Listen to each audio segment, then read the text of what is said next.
A true crime podcast. It got me upset because this is someone's kid, and someone knows she's gone. That takes a different approach. It was shocking for something like this to happen in our little town. Focusing on the communities affected by life-shattering crimes. It made news throughout the entire region that these two people had been shot while they slept in such a safe community. To give a new perspective on the devastation crimes can cause. It was shocking for something like this to happen in our little town. Featuring cases from quiet towns to bustling cities and interviewing the people closest to the case. My first thought was that it's an unusual location for us to have a homicide. Listen to the true crime podcast City Confidential and step beyond the yellow tape to learn just how far a crime can reach. There are certain cases in the history of Boston that I think sort of define the city. I think this is one of them. New episodes of the City Confidential podcast are available every Thursday, available wherever you get your podcasts.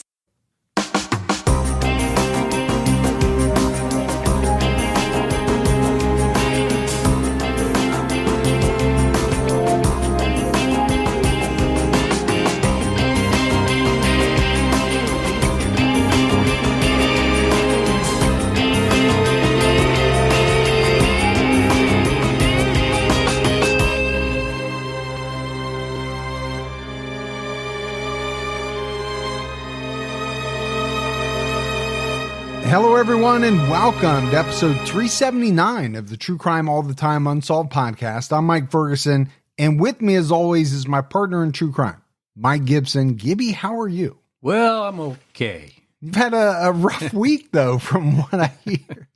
Rough couple days. Oh, leaking transmission, broken crown. You got a speeding ticket today on the way to my house. Thanks, 5-0. Yeah, it's been not the best week. No. Let's just put it that way. No, it has not. And as hot as you know what. It is. Man, I'm telling you what.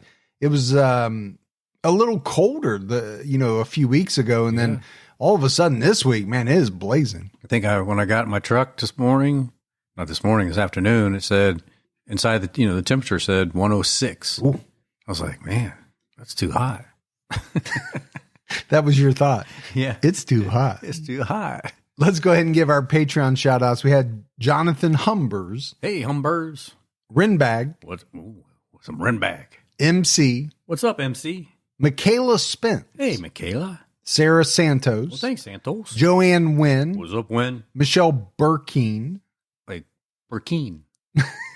I love it when you say like and then just say the word again. I love that. Yeah. Misha jumped out at her highest level. Hey, Misha. Sherry Ruiz. Ruiz.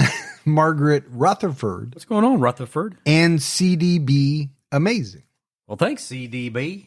Yeah, we appreciate the new support, the continued support. Speaking of that, if we go back into the vault, this week we selected Wayne and Julie Hodge. Well, thanks, Hodge family. Yeah, thanks to the Hodges. Yes, right. So we have a new episode of TCAT out where we're talking about the murder of Alan and Diane Johnson. This was just after Labor Day weekend 2003, so it's pretty timely. It is. As far as an episode goes, but pretty much everyone, family, friends, investigators, started to focus in on their daughter, Sarah. And the case went from there. We also dropped a brand new Patreon episode on Saturday night about Jung Yoo Jung, a South Korean woman who was fascinated by true crime, documentaries, television, books. And she made the decision that she wanted to kill a stranger to find out what it was like to murder. It was a fascinating case. Yeah, it absolutely is. All right, buddy, are you ready to get into this episode of True Crime All the Time Unsolved? I am ready. We're talking about Ben Keita. 18-year-old Ben Keita was missing for several weeks in late 2016. In January 2017, a passerby found his body hanging from a long rope in the woods near his home in Lake Stevens, Washington. Ben's manner of death was initially declared suicide, but was later changed to undetermined. There's been a lot of speculation that his death could have been a racially or religiously motivated hate crime, but authorities have said they found no evidence of foul play. And I'll be honest with you, Gibbs, I mean, this is a case that is very mysterious. Yeah. And I think it's one of the reasons why it has caught so many people's attention. And we're going to get, into all the details. Ben Keita was born on October 18th, 1998. His parents are Asada and Ibrahima Keita. The Keitas are a black Muslim family. Ben's race and religion were an important part of the early stages of the investigation. Ben's Find a Grave profile states, Ben is remembered as a fine young man with a beautiful soul, a very good kid, kind, cared about people, loved his family, had a beautiful heart, loved to protect and help people, and was a good student. He never was a rebellious teenager and always had a smile. His mother described Ben as respectful and generous. He looked after his younger siblings. His dad, Ibrahima, said his son was happy. So, I mean, obviously there are going to be a lot of flowery things said about someone after they die. Sure. And we're talking about an 18-year-old here. But when you kind of go through all the things that are said, you're getting the picture of a very fine young man, according to family and friends. Yeah, just a good kid. Ibrahima and Asada wanted to raise their children in a community with good schools. So they moved to Lake Stevens, Washington, north of Seattle in 2000. A lot of families do that, right? I know I did. I wanted to raise my kids in a good community, so I chose where to move to. I'm assuming you probably did something similar. Yeah, I think a lot of people look at the school system, the rating of the school system, crime, all those demographic type things, especially if you have young children or you're starting a family. Where do we want to set up camp? I think that's pretty common. Yeah, and I interviewed a lot of teachers. I wanted to make sure they be challenging, so I got stumped a few times. Why does that not shock me? So I thought, all right, this is the place. This is where you're going to go to kindergarten. This is where I'm going to do my Billy medicine. Yes. Ben was a good student. He was on track to graduate high school in 2017 and was in a running start program at Everett Community College, an academic acceleration program. According to the Daily Herald of Everett, Washington, in October 2016, Ben registered for 3 classes at the college. I could have done that, but I wanted to save myself for college. You wanted to save yourself for college. Okay. That might not have come out the way you planned it to. It did not. It's a lot more common, I think, nowadays for kids in high school to take college courses. I remember back when we were in high school, they had like college prep courses, right? But they weren't taught by professors at an actual college. And you didn't get college credit for it either. No. Like they do today. Yeah. Today, my kids took a bunch of classes through an actual college, and I think that's pretty common. Ben wanted to pursue medical training and become a medical examiner. And I do think that would be a pretty fascinating job, but it takes a certain type of person. Sure it does. You got to have the stomach. Oh, man. I don't think I have the stomach for it. I don't think you have the stomach for a lot of things. Medical examiner is not even in the realm of possibility for you. At least you didn't say I didn't have the intelligence for it. No, I didn't say that. Yeah. I will now, but I didn't say that. But you brought it up. Ben had sickle cell anemia and was inspired by people who worked in the medical field. His father told reporters that they had no reason to suspect anything was wrong with their son. He said per CNN, no history of depression, anxiety, any psychological breakdown at all whatsoever. He was a very happy young man. And obviously these types of things are important because we said it from the beginning. This case, his case was initially ruled a suicide. Yeah.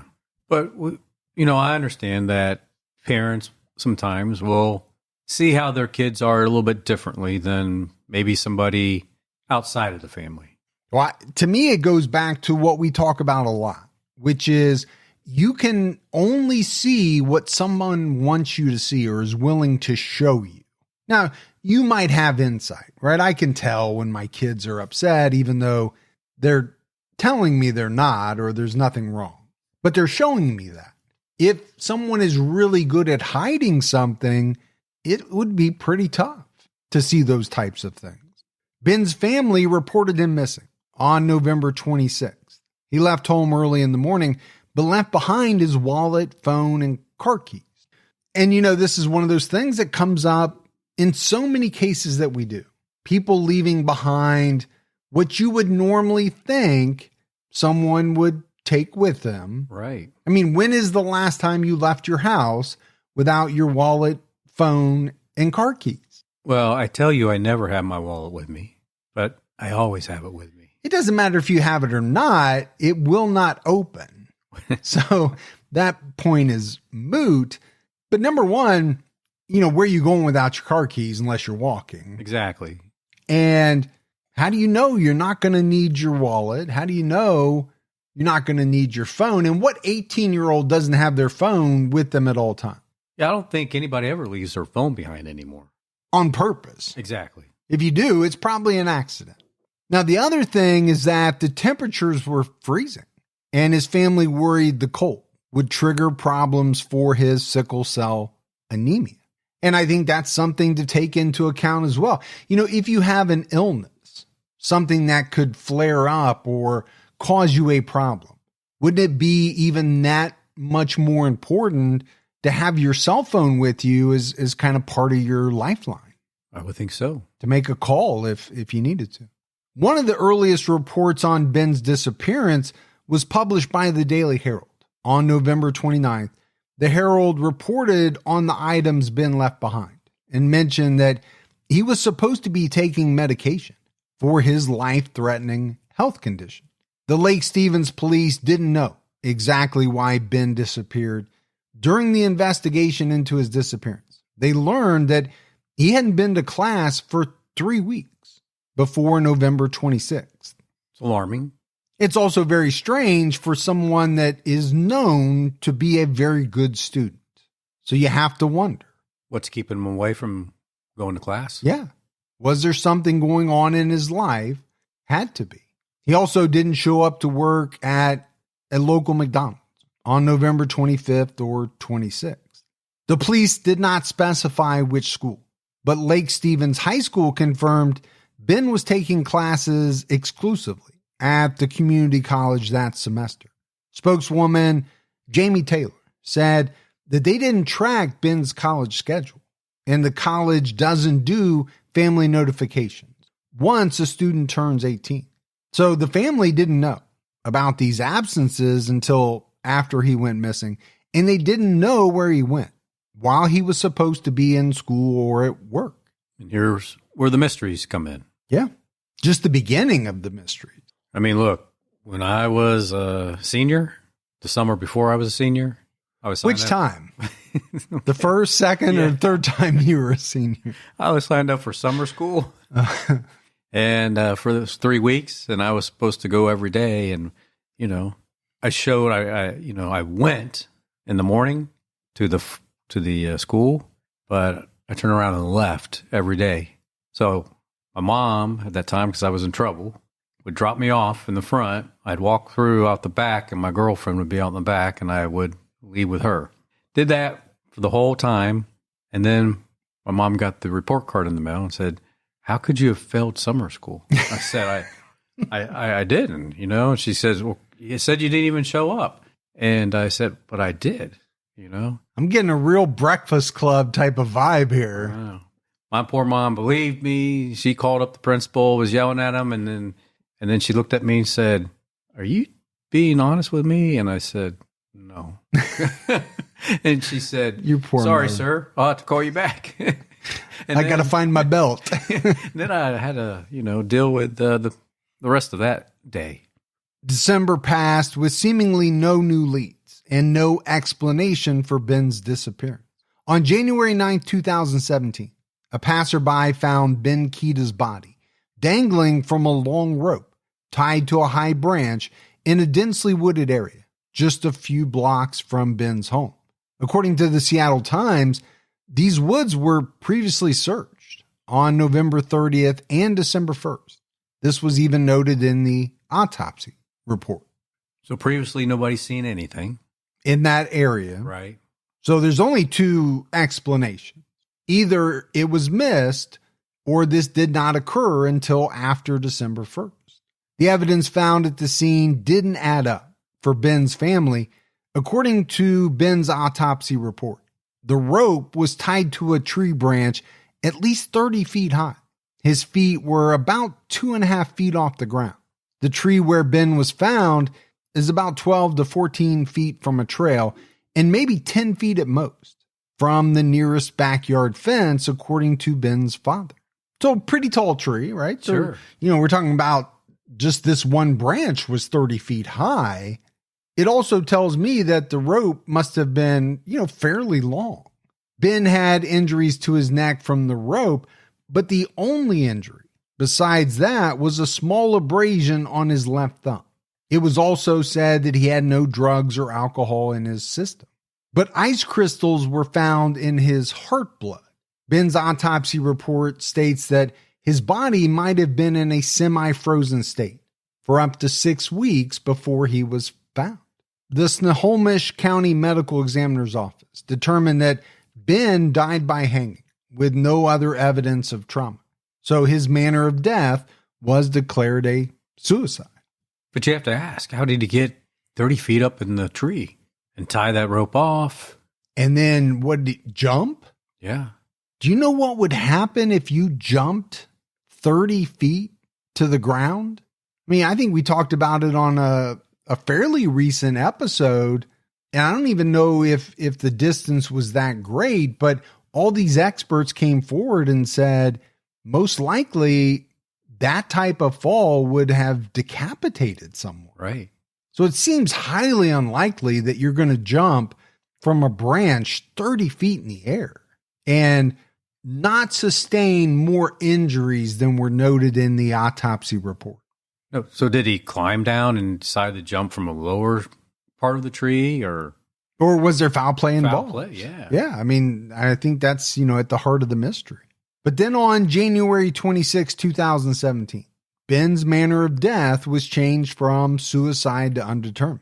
An associate medical examiner wrote in the report on January 26th, is published by CNN. Although at autopsy, I didn't see any evidence of trauma beyond the evidence of hanging, the circumstances of the very high tree branch, uncertain location of the decedent for the 6 weeks prior to discovery, with a report that the area where the body was found had been previously searched, and lack of any reported suicidal ideation or attempts, makes a definitive classification of the manner as suicide uncertain. And I completely understand all of that. I think when you look at kind of all of the different factors, can you rule out suicide? Maybe not. But can you conclusively say suicide? And I would say absolutely not. Yeah, I agree with you. So undetermined, to me, seems like a much better classification. And the other thing is, we've talked about in many episodes, there are ramifications to how things are classified. Whether something is going to be wrapped up fairly quickly, how much or any effort is going to be put into an investigation. Well, if the police think it was suicide, I don't think there would be much investigation at all. No, I agree with you. There wouldn't be. According to CNN, the autopsy report contains different estimates of the height of the tree branch Ben was hanging from. One part of the report cites the medical examiner's office death investigator as estimating the branch was 50 feet high. Later, the report cites a detective who said the branch was approximately 30 feet high.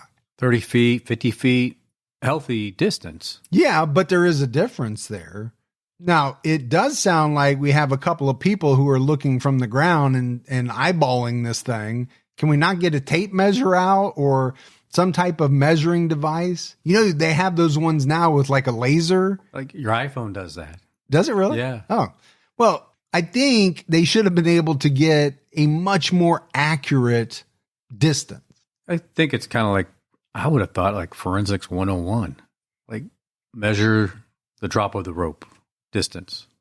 Ben's family was not happy about the pace of the investigation, and they believed the police had not interviewed 4 of Ben's coworkers who they thought knew something about his whereabouts.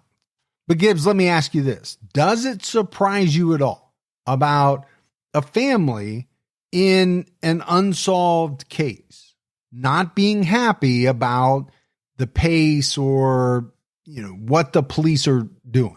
No, I'm not surprised. It's pretty common. Yeah. I mean, it comes up in a lot of the episodes we do.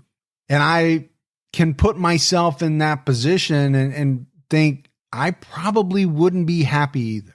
I'm never going to be happy. That's not the right word, but am I ever going to think they're doing enough as long as, you know, a case of my loved one remains unsolved? And the answer is probably no. No. You're going to keep wanting to push on them and keep the investigation going and drive that forward. The family started working with the Washington chapter of the Council on American Islamic Relations, or CAIR, on February 27, 2017. CAIR sent a letter to the FBI asking the organization to investigate Ben's death. CAIR and other advocates wondered if Ben's race or religion had something to do with his death. CAIR Washington wrote that the family wants to know that their community is safe for all young people, including people of color and religious minorities. Simple ask. Yeah, I think it's a very reasonable ask. Now, I think when you get into the area of a possible hate crime, is that one way to get the FBI involved, right? Because we know the FBI doesn't get involved in everything. Right.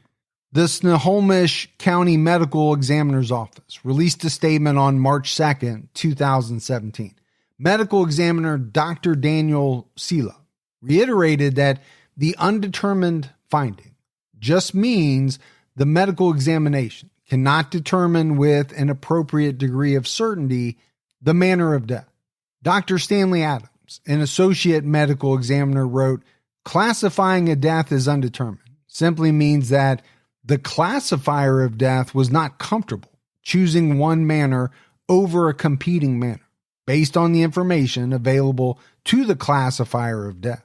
And to me, that's pretty common sense, but it also goes back to, you know, this theory of why would you classify something very concretely if you're not sure, when you have statuses available to you, such as undetermined?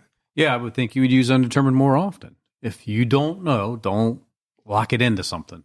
The statement concluded, the police and prosecutors will make the final determination about whether there is evidence that a crime was committed.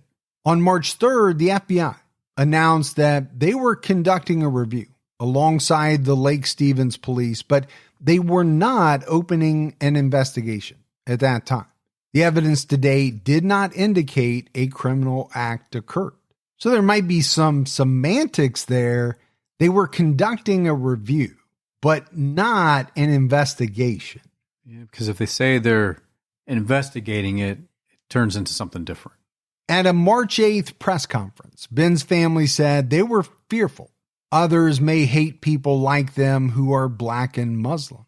Ben's family believes he could have been targeted because of his race or religion.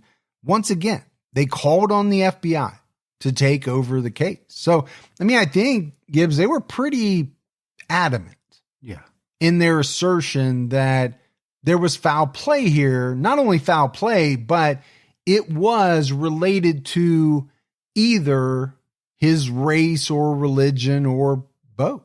Seems where their concerns are.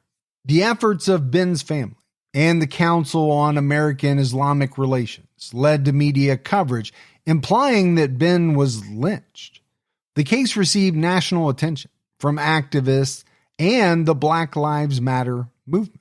CARE Washington director Arsalan Bukhari told the Daily Herald it was not their intention to spur stories that called Ben's death a possible lynching or to imply it was a hate crime that was ignored. He said, no matter what the motive or manner of death, we have no idea what happened. And I kind of actually like that statement, basically saying we're not trying to drum this up and make it into really anything because we don't know what happened yet.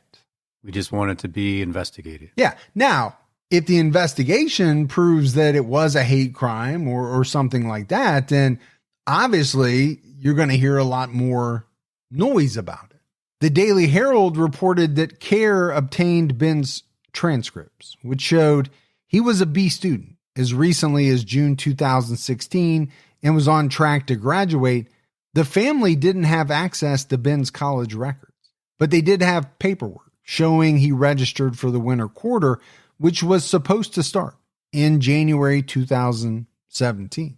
The Keitas said that they weren't really sure what was happening in Ben's life leading up to his disappearance and death.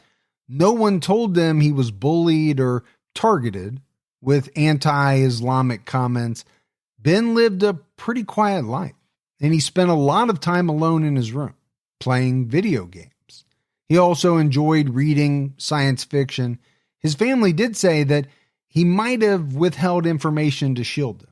But again, he didn't seem depressed or anxious. But there's a lot of unknown there. There is, and I think they're conceding the fact that it is possible he was withholding something from them. Let's face it, most kids do. For sure. They're not open books with their parents. Not everybody's saying, yeah, I got my fake ID and, we're doing this and we're doing that. And there's just a lot of things that kids don't want their parents to know about. Well, I mean, sometimes the conversations you have with your kids at that age is, how's everything going? Yep, it's good. Oh, okay. I'm going to my room. Yeah. I guess we're done talking. According to the Daily Herald, both the police and CARE said Ben's phone was wiped before detectives could examine it for clues. Investigators recovered his call and text history from Ben's provider, and they also reviewed his bank statements. It's a little alarming that somehow his phone was wiped. Seems strange. I mean, wiped completely? I get it. People might want to delete certain texts or whatever, but when you say wiped, that sounds pretty serious, especially for an 18-year-old. I think a lot of them like to keep a history of certain things.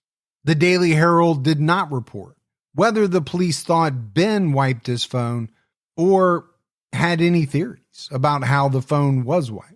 This was the only source used for this episode that even mentions this detail, which I thought was kind of strange. You have a lot of different papers, right? Writing about this case, and it was only the Daily Herald that talked about the wiping of the phone. And I think it could be an important fact. Yeah, if true, I think it could be very important. At the March 8th press conference, the family said that more people who knew Ben or lived nearby should have been interviewed. They felt detectives only pursued several leads when they were pressed, which the police chief denied. And here again, this is what we see, right? The family doesn't think that police are doing enough. Yeah. And sometimes it's absolutely true. Sometimes it may not be. But they're not shy about voicing it. No, most families aren't. The family has pushed for a separate FBI investigation, even though the FBI collaborated with Lake Stevens and agreed there was no evidence of a crime. Now, that doesn't mean that a crime didn't occur, right? It just means there was no evidence of a crime. On March 8th, 2017, an FBI spokeswoman wrote, "The FBI concurs with LSPD's assessment that evidence collected to date does not provide any indication of a criminal act." Later that month, the Seattle Times reported that the Keita case occurred amid a surge in reported hate crimes against Muslims across the United States, which led to suggestions that Ben was the victim of a lynching. So you had a lot of intense public scrutiny on this case, right? There was a lot of reporting on it. It's already very mysterious. And then, you have the FBI coming in. You have suggestions that this was a possible lynching. All of this led the Lake Stevens police chief to ask the state attorney general's office to review the investigation. Not a bad thing. No, I view it as a good thing. If you're willing to have somebody come in and give an honest assessment of what your department has done to date, it seems to me as though, you're on the up and up, right? You're not trying to hide anything, because if you were, you wouldn't want that type of oversight. Right. Ben's death was compared to the 2015 death of 16-year-old Hamza Warsame, a Somali American. Hamza's death was ruled an accident. He smoked marijuana for the first time with a classmate and then either fell from a balcony or attempted to jump to an adjacent building. But there was a rumor that a white man pushed him off the roof. And there's no way to stop rumors, right, in any case. But they can be dangerous. They can be really dangerous at times. On March 24th, 2017, investigators said they found zero evidence that a crime occurred in the death of Ben Keita. And Lake Stevens Police Chief John Dyer said investigators were getting closer to wrapping up their work. Detectives still wanted to know why Ben stopped attending classes before he went missing. At this point, the findings of the Lake Stevens police had been reviewed by the FBI and State Attorney General's office. So, this is not a ragtag group operating independently in a small town. Their work has been reviewed by some of the top officials it could go to. I think that's important to realize, right? It is. It was reported that communication between the family and local police reached an impasse weeks earlier. Chief Dyer said that FBI agents were asked to interview the family, but the meeting was not scheduled as of March 23rd, 2017. Dyer told the Daily Herald that new information came to light in recent weeks, but it didn't answer every question. He added that forensic results from the crime lab and genetic testing showed no conclusive evidence that a criminal act occurred. So that's multiple times that we've heard that statement. No evidence that a criminal act occurred. And if you don't have the evidence, it's kind of hard to move forward with it. But you've got to break down in communication between the family and authorities. That does happen, unfortunately. But, he's also talking about new information that's come to light, but adding the caveat that it didn't answer every question. The family questioned why multiple search operations did not lead to the recovery of Ben's body. The Attorney General's office suggested that the police retraced the steps of searchers. A search dog handler drew a digital map showing the path he took. That search was not in the area where Ben's body was found, according to Chief Dyer. However, 2 search and rescue sergeants searched that part of the woods on foot, but their efforts were hampered by freezing temperatures and poor weather. So does it kind of sound like maybe they didn't get over to the area where he was found? Well, I think that's the big question. The family is like, okay, if you did all these searches, how come you didn't find him? Now, the dog handler is saying, I never searched that exact part, but 2 other people are saying they did, but weather conditions, the temperature, how extensive was the search, how good was the visibility? I don't know. There's just a lot of variables there. The Lake Stevens police closed the investigation on March 31st, 2017. 195 pages from the case file were released to the public. The police department determined that all the evidence indicated Ben took his own life. However, testing was still ongoing for genetic material from multiple people who were at the scene. Items being tested included samples found on the rope and a flashlight. Yeah, you would think that type of testing would be very important. Kind of critical to this case. The case file mentioned that Ben's car keys were missing. According to the police, the family reported that Ben locked the keys and his wallet in his car. Now, I could see locking your wallet in the car. A little tougher to lock your car key in the car if you don't have another set with you. Yeah, that doesn't really make a lot of sense. If it was Ben that locked him in there. Well, again, good question. I think people could make the argument both ways. One, Ben knew he wasn't coming back to the car and that he was going to end his life. Or two, someone that did something to Ben locked all of that stuff in there. It was a group of teens who found Ben's body in the woods.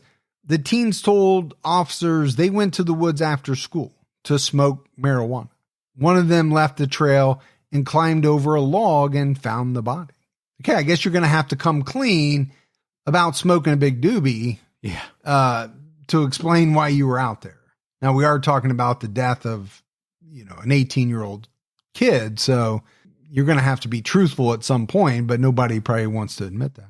But you wonder if, was he thinking, was it the marijuana? I mean, was he like, this is really strong stuff because I'm pretty sure I see a body over there.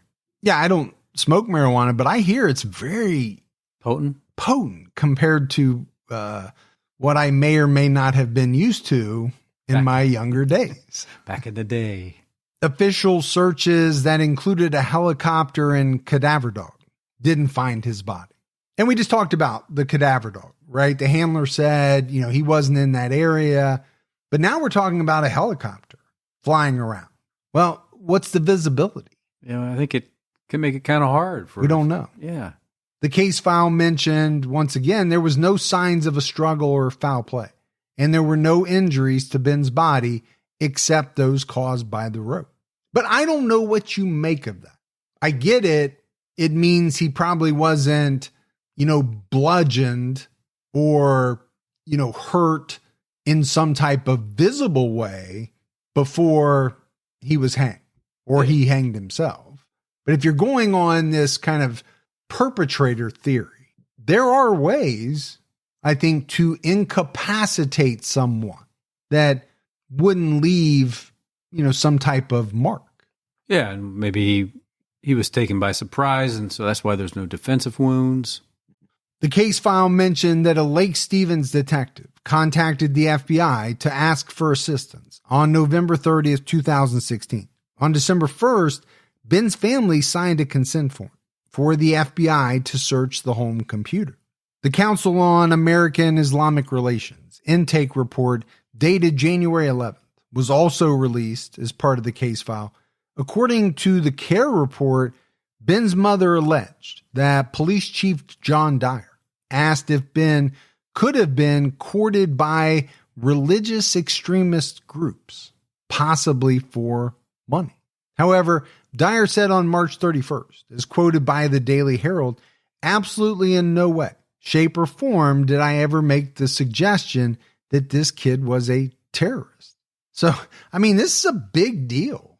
This allegation that the police chief kind of insinuated that he was part of some religious extremist group. Now he's coming out and vehemently denying that. We don't know what the truth is. But I can see why it would be offensive to the family if he did. If he did, yeah. Dyer said race and religion only came up because investigators asked if Ben was bullied or faced discrimination. CARE said that the intake report was written after the first interview when Ben's mother was in shock and his father was out of the country. The document was meant to collect initial information, to get advice from attorneys and others. So I don't know if they're couching it a little bit to say, here's a mother who was in shock after finding out that, her 18-year-old son was dead. Did she make some statements that she might not have made otherwise? I'm not sure what they're saying. CARE Director Bukhari said he wasn't sure the police had their consent to make the report public. Chief John Dyer said Kerr gave the report to the FBI, and the FBI forwarded the letter to the police department asking about the accusations. Bukhari said the comments about terrorism were made by somebody at the police department and that it seemed like a stereotype applied to young Muslim men. Records also stated that Ben's family accused a neighbor of lying about her home surveillance system. Her camera was positioned in a way that could have captured Ben leaving home. But the neighbor told the police that the camera's memory was full and it was not recording during that time. The Keitas were asked to stop questioning her. So they didn't believe her. No, they thought she was lying. I don't know what reason someone would have, a neighbor would have, assuming they weren't involved in Ben's death in any way, to lie about whether their security system was recording or not. This is all I have right here. And unfortunately, it doesn't have that date on there. Kerr suggested that Ben was dead for 15 days before he was found, which would mean he was alive for weeks after he went missing. However, the medical examiner determined he had been dead for up to 6 weeks, which was consistent with his death occurring soon after he disappeared. So we've got a lot of discrepancies. We do. Here. Or, people alleging one thing, the police saying another thing, some of it about terrorism, racism, the time of death. On the day Ben's body was found, one of his neighbors approached the police. She recalled seeing a flashlight in the woods the night Ben went missing, which wasn't unusual, as young people were known to frequent the woods, sometimes at night. I assume a lot of those people were smoking marijuana. I would think so. Or doing other types of drugs. Or doing other types of things. There is that too. In regards to evidence found at the scene, the teens who found Ben acknowledged that they touched his body because, according to them, they thought it was a prank. They checked for ID and found a flashlight in his pocket. Okay, I get it. These are teens. I don't know how a thought goes through your mind that this is a prank. This is staged. Again, we talk about it all the time. It's hard to get into the mind of a teenager. Right. But to think, this is not real. Now, maybe they thought it was a dummy, a mannequin, something along those lines. Maybe. And they touched it for that reason. But then at some point you knew this was a person. And so you're fishing through pockets. Maybe to find out what they have. Maybe to take some things out of those pockets, like money. None of that is a good idea. When the police arrived, the teens were told to put the flashlight on the ground. Ben's family said they didn't recognize the flashlight or the rope that formed the noose. Detectives had not determined the source of the rope. Okay. I don't know what that means. Yeah. I mean, could they have investigated a little bit more? Maybe found the source of rope? Well, I assume they were trying to. Yeah. But also, if the rope or the flashlight didn't come from the family home, if he got it somewhere else, or they probably wouldn't have known anything about it.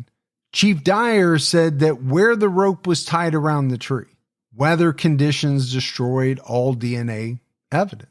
And that doesn't surprise me because of the amount of time that went by. And I'm sure that was, part of the reason why the family was so upset. If Ben really was out there that long and searchers missed him, well, then they also missed potentially the ability to collect some valuable evidence, maybe. Sure. Ben's DNA and an unknown person's DNA were found on the lower knot. Forensic scientists compared the second profile to genetic samples from officials, the teens who found Ben, and others who were at the site. All the teens' families were asked to have their children submit a sample, but some parents declined. And I thought this was a little tough to figure out. When you say forensic scientists compared this profile to the teens who found Ben, well, that seems like a good thing. But if not all of them provided a sample. As it said, some parents declined. That means you didn't check all the teams. So you can't really make that blanket statement. Now, CARE focused on the length of the rope, which was tied to a branch about 30 feet high. Now, we did have one guy who estimated 50 feet. The noose was said to have been around 8 feet from the ground. And that would make sense. We said that Ben's body was, 2 or 3 feet off the ground. The autopsy determined that Ben's neck was not broken, which meant it was unlikely he dropped a long distance before the noose tightened. And it's something that we kind of touched on. Very hard to believe. Number one, that if you fell off jumped off of a 30-foot high branch, that you wouldn't have sustained more injuries than what Ben's autopsy noted he sustained. And now we find out that, his neck wasn't even broken. So I think you almost have to take that out of the equation. That doesn't seem like a possibility. Right. That's 22 feet. Sure. From the branch, if it was 30 feet high, to where the noose was said to have been at 8 foot high.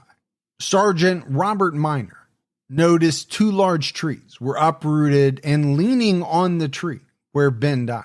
He said he easily climbed the fallen trees toward the limb where the rope was tied. It was too icy to climb farther, but the bark was disturbed, according to him, possibly left by Ben ascending the trees. Or others. The police found no evidence Ben was being bullied, but he did tell his coworkers that he had some problems at home. Ben had few friends and rarely left home. Investigators interviewed Ben's coworkers at McDonald's. They said Ben was polite and quiet. He didn't say he wanted to leave home, but he did tell one coworker that his house was not a happy place. He said there was lots of arguing and his father was often away on business. But, these people didn't think his complaints were unusual. Yeah, I think a lot of times kids say things, My parents are always arguing. Yeah. My dad's always away. That doesn't scream out to me that, his home life is so bad that he would do this to get away from it. Detectives also looked into whether any hate groups were operating in the area. They called the Washington State Fusion Center, which works with the FBI, Homeland Security, and local law enforcement.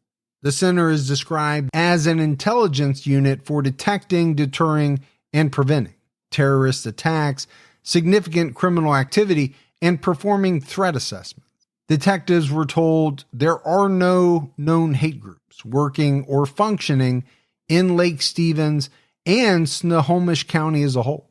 The only group the center had information on at that time was an anti-gay group.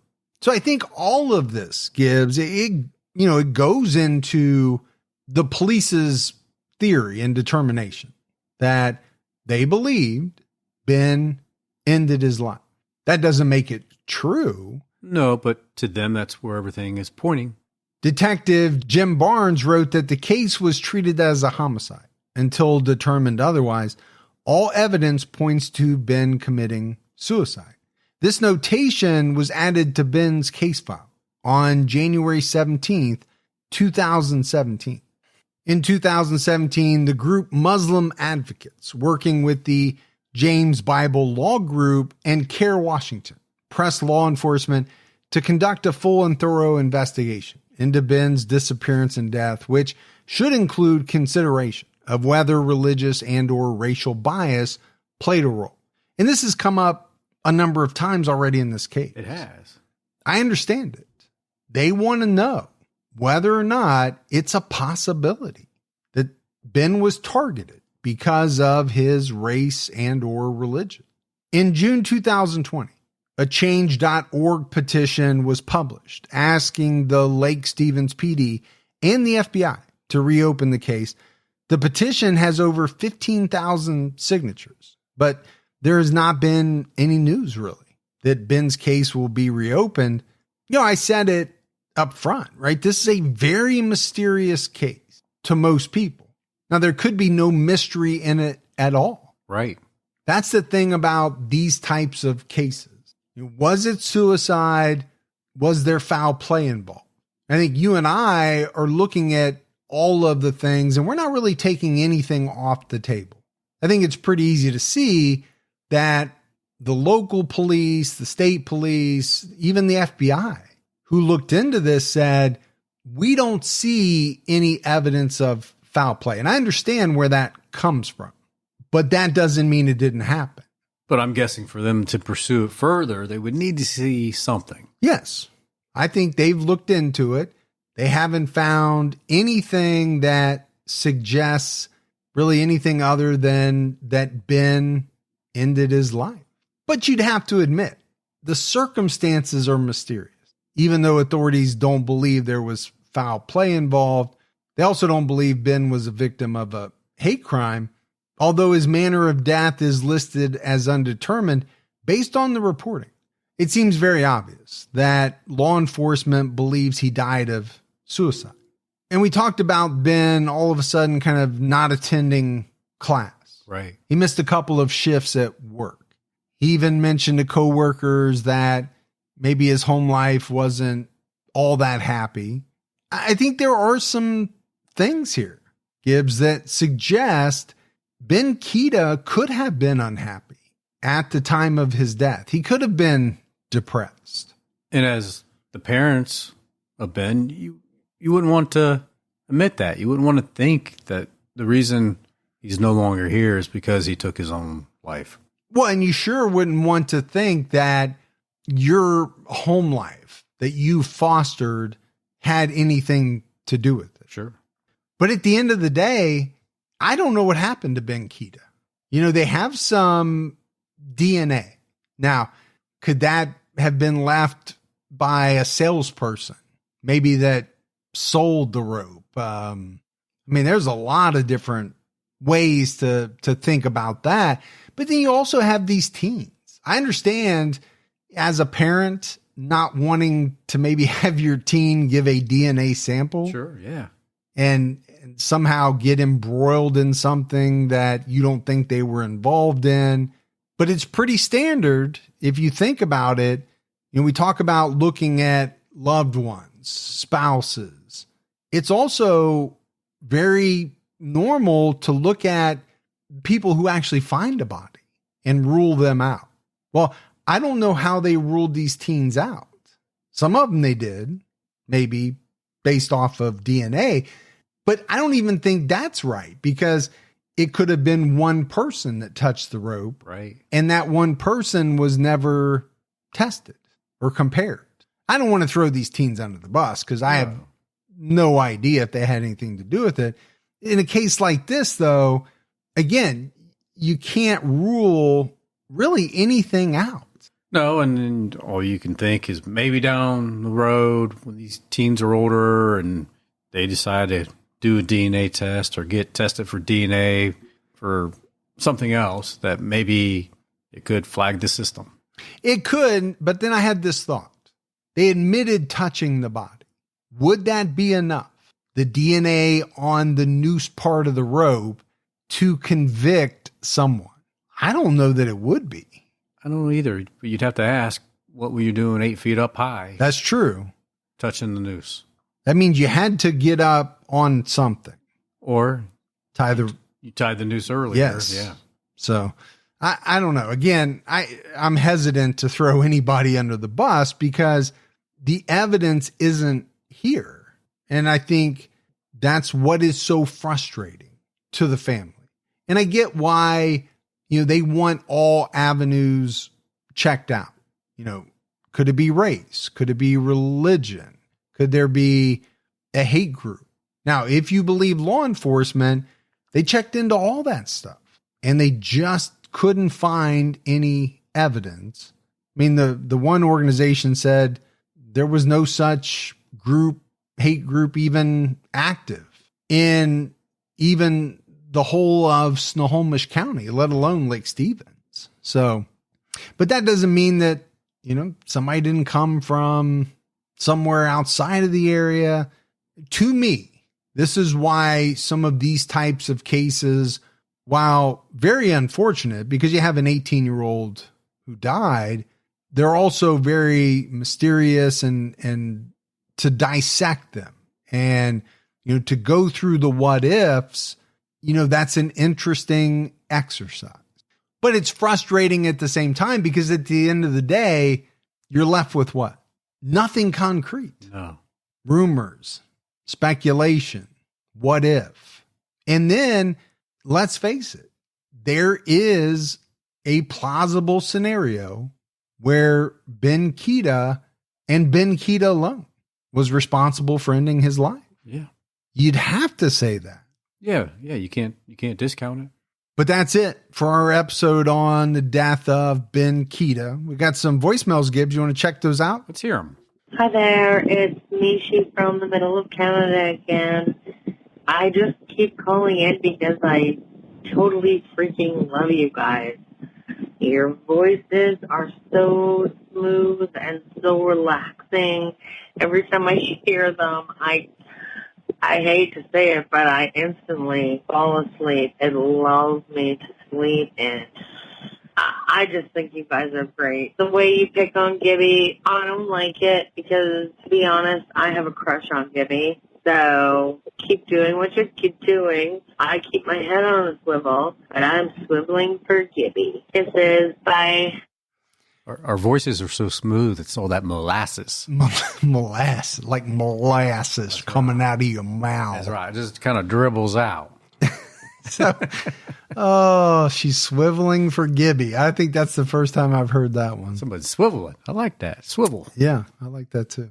Hey, Mike and Gibby. I've been in the hospital for a week, and so I was listening to I just got finished with the Chiquita episode, and a marriage between two people that both want to be controlling all the time. So anyway, that's not what I wanted to talk about. I'm driving down the Interstate 10. I've been at the hospital in Houston, so I just passed something I've never seen before, so I had to call somebody, and I called my daughter, and she didn't answer, so I decided to call my friend. So anyway, I saw an 18-wheeler, like his whole trailer was filled with like probably 6 feet high, and the whole trailer with onions. I don't know why I wanted to tell you that, but I did. I'm team forgive me forever. Bye. I love when she just calls in and talks about what she's seeing or, she's on the road. Well, people have to have their onions, man. I'm thinking it's probably headed to New York City to help for that paste picante. That's right. Sauce. They got to get the onions somehow. I don't know. It's probably headed to Chipotle. You and I had Chipotle for dinner, and I swear there was a lot of onion in there. Yeah. And I'm still tasting it. Got to have your onions. Got to. Those really sweet ones. Mm. Did you have to go, I did. That was creepy. It was all good. It was. Slightly. I don't think, things, come out all the time the way that you're envisioning them or thinking they will. Probably lost the swivel, didn't I? I don't know. But that's it for another episode of True Crime All the Time Unsolved. So for Mike and Gibby, stay safe and keep your own time ticking.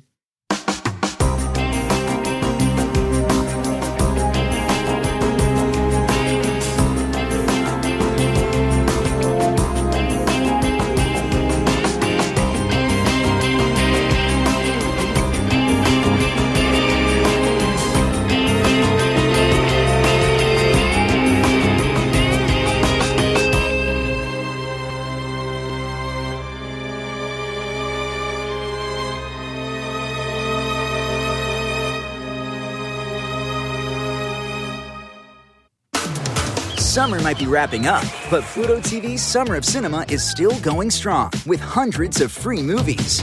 It's never too late to join an epic adventure with Indiana Jones and the Raiders of the Lost Ark. Step up your movie game with Stomp the Yard. Get in the ring with Nacho Libre. Or set a course for the stars with Star Trek. Every Star Trek.